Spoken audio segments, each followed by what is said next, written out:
de voir tout ce qu'on a partagé ensemble et tout.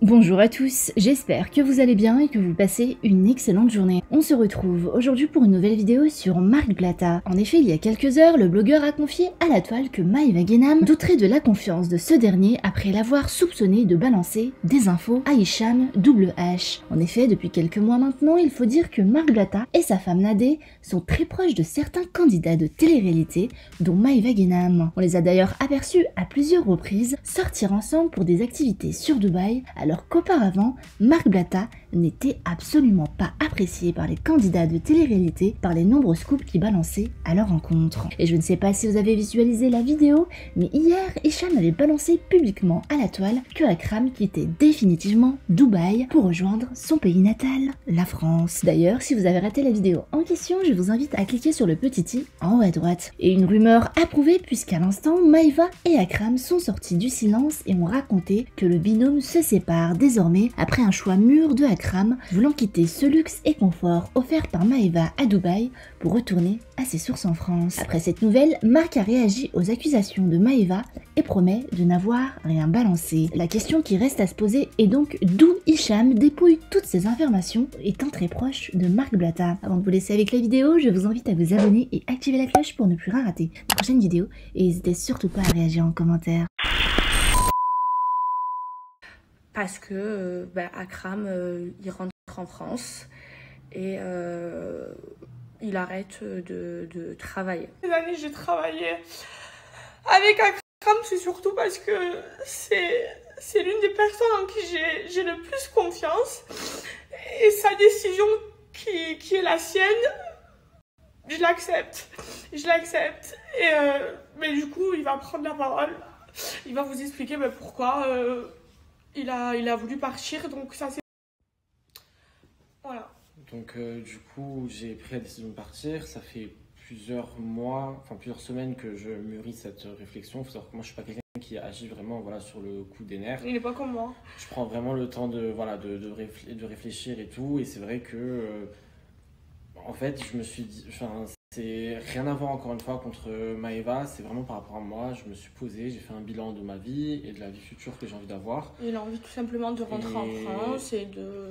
Et je vois mon futur en France avec un job normal, peut-être loin de tout ces réseaux sociaux, des réseaux et tout, parce que c'est vrai que j'ai eu des expériences assez quand même qui m'ont fait mal avec les réseaux. Mais c'est pas que pour ça, c'est vraiment c'est une perspective vraiment personnelle et en fait mon futur je le voyais plus ici à Dubaï. Maëva vous la voyez comme ça, mais je vous jure qu'elle a un cœur énorme, elle n'a pas hésité à s'embrouiller avec des gens qu'on connaît même pas, même avec ses amis, même avec sa famille. Pour moi, elle a toujours pris mon dos, que ce soit avec moi ou avec les gens qu'elle aime, c'est quelqu'un qui a un grand cœur, qui m'a beaucoup apporté. Et que je pense que si j'en suis là aujourd'hui, c'est pas, je pense, j'en suis sûr, c'est grâce à elle. Non, mais c'est grâce aussi à toi. Non. Ça a été un très grand tremplin dans ma vie et je te remercie. Et voilà, je te remercie pour tout ce que tu m'as apporté. Je serai toujours là pour lui et ça restera toujours mon fils. Et je vous jure, je viens de regarder la story d'Akram.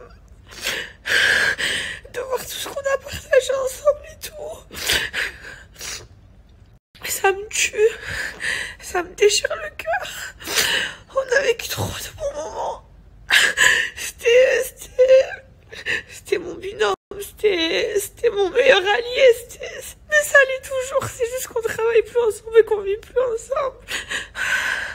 Mais putain, les souvenirs qu'on a ensemble, c'est un truc de fou. C'est un truc de fou. Ça restera mon soldat et mon meilleur allié. Mais vous savez, je n'ai plus la force là. J'ai pas la force de regarder tous les bons moments qu'on a vécu. Ça me tue. Je vous jure, autant en amour, je suis forte. J'arrive à vite m'en remettre. Mais ça fait une semaine, je suis comme ça, je pleure. C'est pour ça que c'est dur pour moi. Il y avait plein de rumeurs et tout, et j'avais trop hâte de vous en parler pour clarifier tout avec vous. Et voilà, je suis mal, donc là je vais poser le téléphone pendant au moins 24 heures. Je vais faire comme eux maintenant. J'envoie des infos, je fais mes petits bons plans, parce que c'est pas des pubs, c'est des bons plans. Moi, je fais que des bons plans, des trucs, il n'y a pas de carottes, il n'y a pas de douille, il n'y a pas de trucs bizarres. Je vais faire comme eux. Donc vous croyez qu'ils font quoi eux?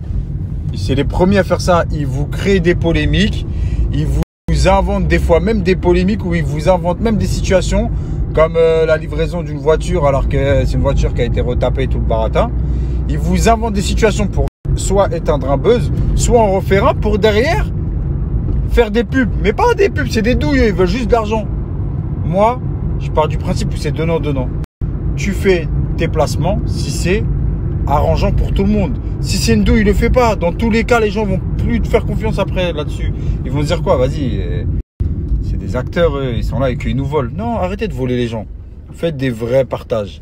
Les partages que vous faites, faites en sorte que ce soit bénéfique pour tout le monde. Arrive Akram. Poussez-vous. Je dois récupérer Akram. Qu'est-ce que je vous avais dit? Je vous avais dit quoi? Faut m'écouter. Quand je vous dis quelque chose, moi, c'est toujours réel. Je vous avais dit, Akram, je t'attends à l'aéroport. Mais c'est quoi? Terminal 2, terminal 3? Je comprends pas. Dis-moi, tu fais avec nous ou pas que je m'organise? Dis-moi tout.